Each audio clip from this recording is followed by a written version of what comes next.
Brasil, no total, aqueles 80 bilhões de dólares que o Brasil gasta em ciência e tecnologia, em P&D no Brasil, basicamente, representa 1,28% do PIB, que é o último dado aferido em 2014 pelo IBGE.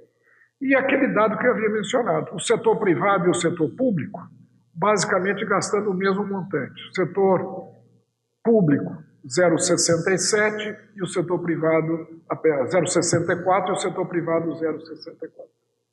Está 1 por 1. Né? Então, vejam, nenhum país do mundo chegou a 1%. O Brasil está com quase 0,70%. Portanto, o Brasil está muito bem posicionado. Nós temos à nossa frente Estados Unidos, Inglaterra, China, Coreia, Singapura, Suécia, Suíça, Alemanha, mas são esses países mais desenvolvidos. Passado, nós estamos à frente, por exemplo, de países como Itália e Espanha. Países como Grécia, vários países europeus, Turquia, nenhum país latino-americano chega perto do que o Brasil gasta em ciência e tecnologia. Então, o nosso esforço público é muito significativo e tem resultado nesses índices muito positivos que eu mostrei. Imagine se nós tivéssemos, para cada unidade gasta pelo governo, a mesma resposta que o governo coreano tem, de 1 para 4.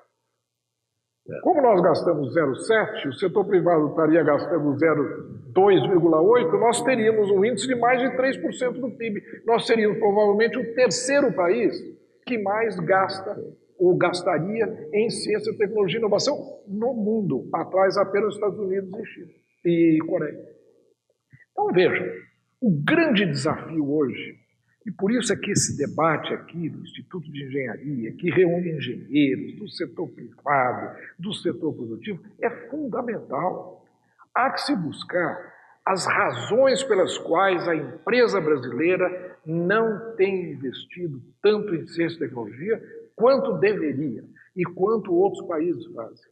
Quais são as razões? O que fazer para estimular? Quais são as falhas públicas da política pública que tem impedido isso?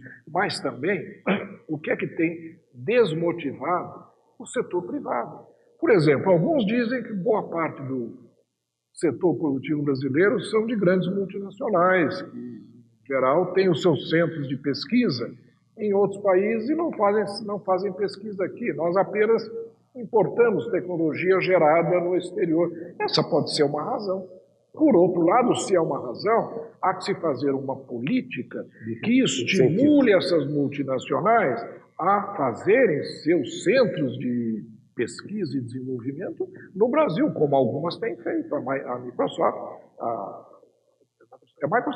tem um centro de P&D aqui. Alguns laboratórios multinacionais estão abrindo centros de pesquisa aqui no Brasil. Então, essas causas precisam ser identificadas e efetivamente combatidas, se negativas forem, né, para estimular o uso da tecnologia por parte do setor privado brasileiro. Né? Isso repercute em alguns dos nossos índices aí. Aqui, por exemplo, no caso brasileiro, a gente vê como as pessoas ocupadas em atividades de P&D nas empresas brasileiras têm evoluído, né? Saiu de 49 mil para mais de 104 mil, mas está muito abaixo do que acontece, por exemplo, em alguns outros países. Eu não trouxe esse gráfico aqui, mas o número de cientistas trabalhando no setor privado brasileiro é infinitamente mais baixo do que o número de cientistas trabalhando no setor privado, por exemplo, na Coreia.